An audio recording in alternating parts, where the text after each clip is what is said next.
said, I'm telling you, you're not getting $1 billion. I said, you're not getting $1 billion. I'm going to be leaving here. And I think it was, what, 6 hours? I looked, I said, I'm leaving in 6 hours. If the prosecutor's not fired, you're not getting the money. Well, son of a bitch. Got fired. Well, there's another layer in the Burisma Biden scandal. Today, Senator Chuck Grassley released an unclassified FBI document alleging that Joe Biden and Hunter Biden coerced Burisma CEO Mykola Zlochevsky to pay them $5 million in exchange for their help in getting the Ukrainian prosecutor investigating the company fired. With us now with more details is radio talk show host and political analyst Garland Nixon. Garland, welcome to the show. Thank you so much for being here. Thank you for inviting me, Kim. So you've been really following this really well and breaking this down nicely for a lot of people that are listening to your show. So help us understand this. What was this document that was released by Senator Grassley today? Well, it was an FBI document, and as I understand it, it's what a lot of law enforcement officers would call an investigation report, right? It's and you start an investigation and you write a report. This is the basics. This is what I have, and their form is the 1023 or something like that. But at any rate, so what we found was that apparently in 2018 and 2020. The FBI had talked to a source. This person apparently was very high up in the company Burisma, where Hunter Biden worked. And I will add this. This isn't a Hunter Biden scandal. This is an FBI scandal, to be quite frank. So what we found out is that, I mean, more to me, it's more of an FBI scandal than a Hunter Biden scandal, because what the guy comes to the FBI and, we all kind of have a little bit of an idea of what happened. Joe Biden was pretty much running Ukraine. He was pretty much what the British would use the term viceroy back in their colonial days. When they overthrew a government, a country, they put somebody in charge. That person would be either called the governor or the viceroy, a colonial ruler. That's what Joe Biden was for Ukraine. But interestingly enough, immediately after he became the colonial ruler of Ukraine, Burisma, a large gas company, then hired his son.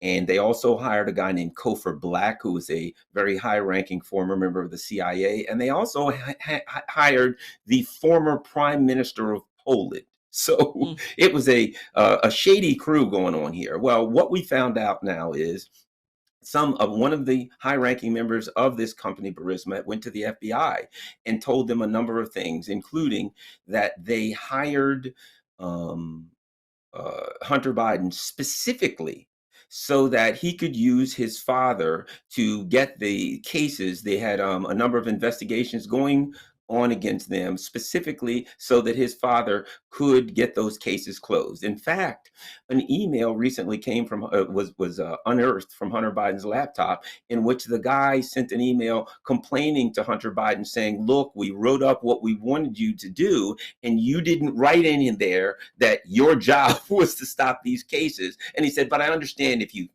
wanted to keep that quiet, but we want to make sure that you understand we are hiring you to get these cases closed against our company. Keep in mind something.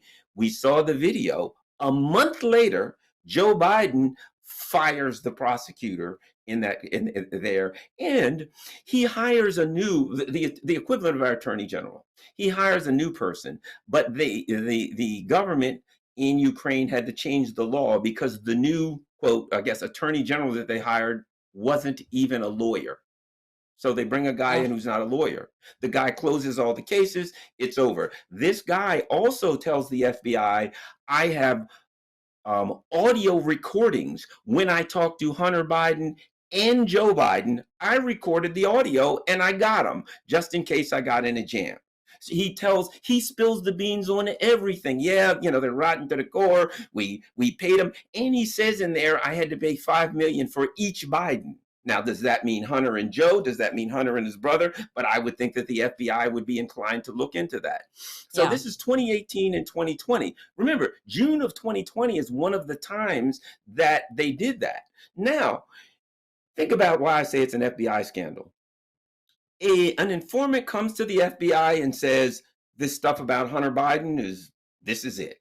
Joe Biden was involved. It's a scandal. It's a scam. They're all crooked. And the guy says, I didn't really want to hire Hunter Biden. They kind of forced me to do it. I was coerced into doing it. And I've got the audio tapes with Joe Biden and Hunter Biden. Okay, so the FBI has all of this information and they have the laptop, so they have the emails to corroborate this. So, what does the FBI do? Do they investigate it? They know now we got Joe Biden, as we used to say in investigations, we got him by the short and curlies, right? Got Joe Biden, got Hunter Biden, got him. FBI, do they move on it? No. The FBI then takes the initiative to contact Twitter and Facebook and says to them, look, if anybody comes to you and says that there's a Hunter Biden laptop out there and that there's some evidence about Joe Biden, don't believe it. It's Russian disinformation and propaganda. Make sure you're prepared to censor it. And then they go help them censor it. So they knew that it was true. They had the evidence. They had a witness. Supposedly, if they did anything at all, they had the audio tapes. And instead of looking into it, they lied and did a cover up. This is an FBI scandal of an incredible magnitude. Yeah. I mean, that is political, that's election interference. Joe Biden was running against Donald Trump at the time in when was it, June of 2020 is when this informant came forward the second time. Yeah, so this is, I mean, that's not surprising, right? Because we've seen them do everything they possibly can to stop Trump, right? I mean, it's just, we've seen thing after thing after thing, just anything to stop Trump. And so but why do you think the FBI, I mean, at the time, Trump was president of the United States. So why would the FBI and, I've seen a lot of stuff coming out lately, like the DOJ, the FBI, but it was all under Trump's administration. Why would they be so anti-Trump and pro-Biden? I mean, at what point did law enforcement switch to more Democrat and supporting Democrats? It's just really confusing to me. Well, there's something else going. One other thing, I'm glad you brought up Trump. There's another important factor here, and that is the guy first apparently came to them, according to what we see in 2018, according to what we're understanding, the evidence is coming out now. In 2019, in July of 2019, Donald Trump called Zelensky and said, the Bidens are up to no good in Ukraine. I think you need to do an investigation. And what did they do? Did they do an investigation? Now, remember, this was 2019. This guy had already, some informants they already knew that the Bidens were up to no good. So what did they do? They went after Trump, if you remember that. And they impeached Trump for calling Zelensky and saying, look into Biden because because he's crooked. And they didn't have the laptop until December of that year. So they didn't have the laptop, but they had an informant. So they knew it. So they impeached Trump, knowing that what Trump was implying was 100% correct, and they hid it. Now, the term deep state comes to mind because, of course, everybody knows there are people that they don't care about Democrat or Republican. They've got the things that they do, and whoever comes in office has to listen to them or get crushed, right? So at the time, and I've learned this. I interviewed a guy, Aaron Matei interviewed him also, named Andre Telezhenko. Andre worked for the U.S. Embassy. He worked for Blue Star Strategies, which was the company that was in the middle of the Hunter Biden, of this whole thing. The guy worked for them. And he said, look, this wasn't Hunter and Joe. The deep state was in on this. So the FBI, remember, the FBI, now how weird is this? When the U.S. overthrew the government of Ukraine in 2014, Comey and the FBI went to Ukraine and opened a branch. And they called it the NABU, the National Anti-Corruption Bureau. What the hell is the FBI doing opening it? They're supposed to be a law enforcement agency in the United States looking up kidnappings and bank robberies and terror. They go to Ukraine and they open a branch there. So the bottom line is this: the corruption was ubiquitous. And Hunter Biden was also involved in funneling money to the bio research labs, right? So the corruption was ubiquitous. There was a river of corruption going through, and Hunter Biden and Joe went in and they stuck their hand in the water and they took out their little piece. But clearly, we're looking at a very, very broad corruption scheme, which means this: Congress won't touch it because they're scared to death of the intelligence community. Well, it seems like a lot of people aren't touching it. I mean, if this is, I mean, Chuck Grassley, there's definitely a lot of Republicans right now that are trying to expose it, but they would probably stop short at when they've got people on their side who are, because this is not just Democrats who, if this is a big corruption scandal, they've got Ukraine, they're now thinking we've got a bunch of money to be made in Ukraine. Everybody in the establishment, everybody is going in there and trying to get a piece of that pie. So that's got to be affecting people on both sides of the aisle. And, but we're only hearing about Hunter and Joe really because it's political, because they're trying to get to where Joe can't run for president or that Joe has to step aside. Honestly, it's good. I mean, they should be investigating for sure. But if they're just doing this for political reasons, they should think twice about this. I would think if this is a political strategy, because if Joe Biden is forced to step aside, then you have to run somebody else who's more competent, who's not going to be falling asleep at the wheel, literally, running against a Republican. And that means that you may lose, right? Like they pretty much have a shoo-in win, I think, if Joe Biden runs again. And any Republican they throw up against him, I think, is going to win. But if you remove Joe Biden and you put in somebody like, I don't know, Gavin Newsom, who's they would probably shoo in, or, maybe I can't imagine them putting Kamala Harris there, but maybe I just think it'd be harder to win an election. So it's interesting to me that this is looking political to me on both sides. I don't know what your opinion is on that, but it seems to be a piss poor strategy for Republicans. But what do you think? I mean, do you think that there's an honest effort to do this investigation, or do you think it's just a political investigation? Well, two things. Whether or not it's honest, I will say I do believe that it's good that this information is coming out Yeah. because we're able to get it. We're able to broadcast it on alternative media. The mainstream media is not going to be screaming about this. And the people are able to, as Julian Assange said, you don't have a democracy if you don't know what the heck that the people in charge are doing. So Right. the good thing about it is we're able to tell people what's going on here. And when the Republicans push it as a Hunter Biden scandal, we're able to clarify because the scandal here is not Hunter Biden. Yeah, Hunter Biden's crooked. We know that. Come on. I mean, the guy is farcical at this point. Every other week there's a new, a crack binge video on, Telegram about him. That's not relevant, right?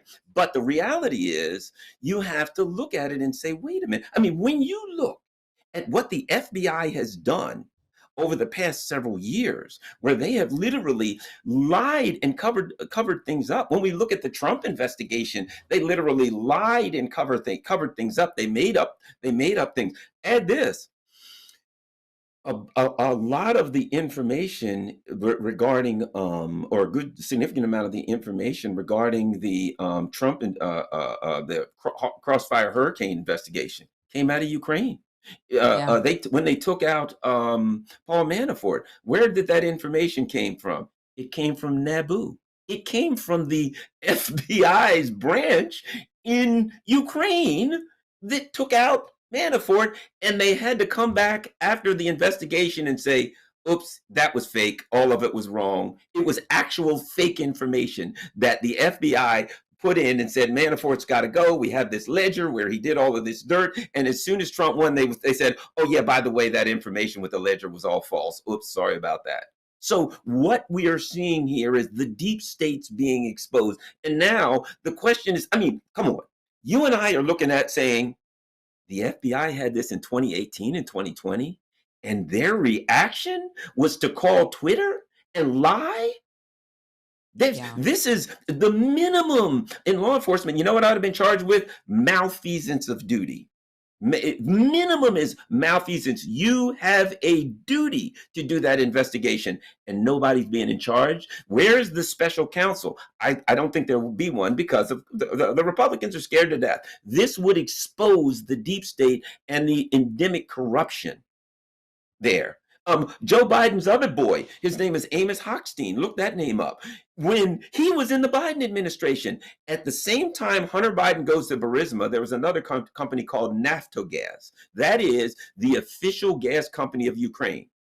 Amos Hochstein leaves the Obama administration and does the same thing. He gets a job on the board of Naftogaz. And he's there cleaning up. So it's got these people sending their kids, leaving the Obama administration, jumping on the boards of directors for these companies. And what does Joe Biden do 2 years later?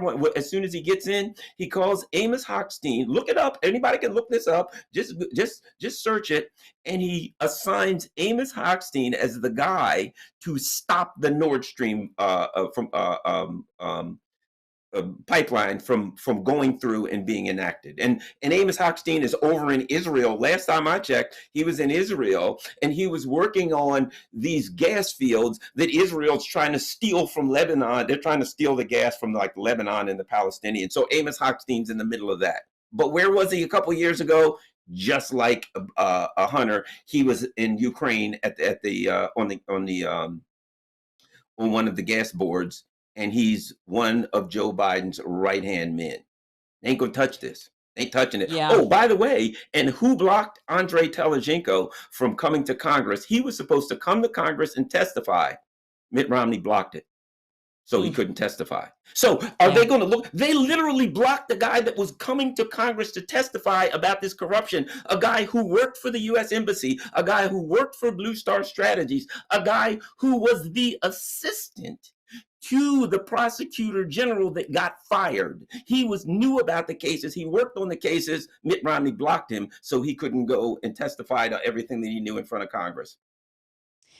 Yeah, I think you're right. This is much bigger than the Bidens, and I would say even bigger than the FBI. This is a massive. Now that I'm starting to put the pieces together in my mind, and I'm thinking, what do Israel and Ukraine have in common? There's one thing that those two countries have in common, because what we know about Israel is that they have operated often. We've used their intelligence and military to do operations that we cannot legally do, right, in the United States. So we've kind of tasked the Israelis with some of those more, the sketchier tasks that the United States Constitution prevents us from doing. The one thing that those two countries have in common is that they're new countries. And when you've got a new country, you're able to, in a lot of ways, make it a vassal state of the it's just like another piece of the U.S., right? It's like a vassal state. And so Ukraine was this unique opportunity because it was this country that broke off from the USSR, very new. It's only, 30 years old or so. And there's an opportunity basically the power players see an opportunity to be able to go in and run a country that doesn't have to adhere to the United States Constitution. So we've got, the Israeli military that we fund and we've given tons of resources to in order to pull off operations that we can't really do. And now we've got Ukraine, a country, a government, an area where they're able to do things that you can't get away with here in the United States. The Constitution prevents it. So it's interesting. I mean, this is kind of a bigger idea that I'm just sort of, it's all kind of coming together to me like, wow, okay, this is how it works. Like, this is how deep the corruption runs, that they find these other countries that they're able to run their operations through without the oversight of the United States. And it's the government, it's the power players, it's oligarchs, essentially, American oligarchs, wealthy corporations, all of these, they're all involved, they're all in bed, and they see this opportunity, and it's a playground.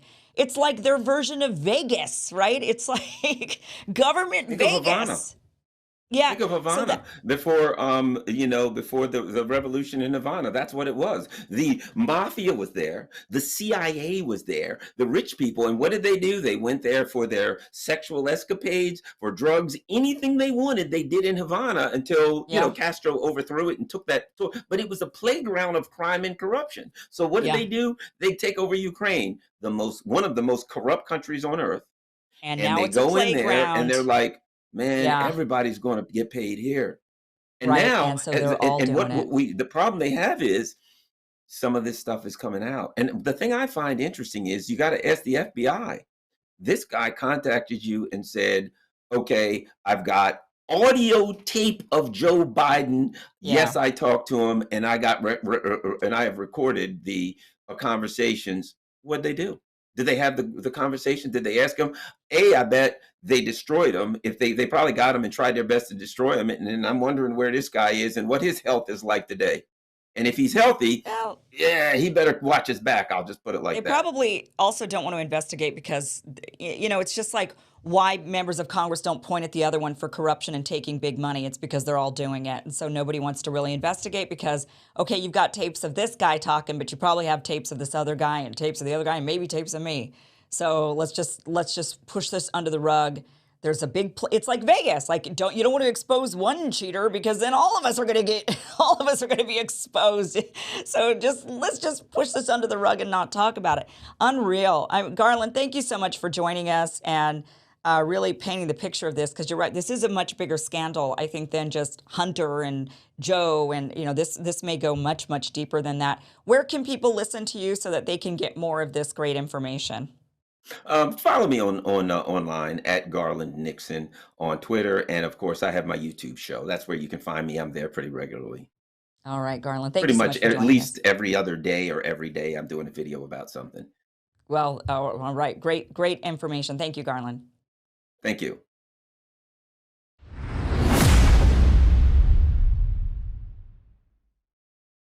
Let me tell you guys about the great product that I've been drinking, and it really does, I think, help me sleep better, lose weight. It keeps my hair shiny, my skin looking good, and that is Field of Greens. It is so important to get all of your fruits and vegetables in, but it's so difficult to do unless you're just going to be chomping on salad all day, every day.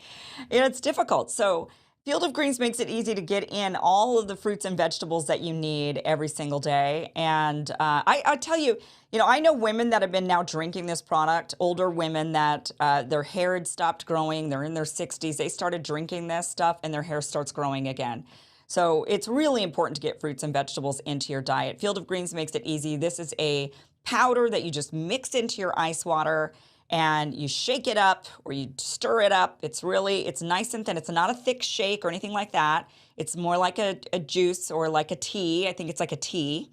I love the lemon lime flavor. It tastes like green tea mixed with lemon. And you just sip on that and you're getting all your fruits and vegetables, and it's just so easy. You're going to get 15% off your order when you use the promo code Kim. When you go to fieldofgreens.com, use the promo code Kim, you'll get that 15% off your first order. They have other great products on their website. Browse around, pick out what you like, throw it in your cart, use that promo code Kim, and get 15% off at fieldofgreens.com.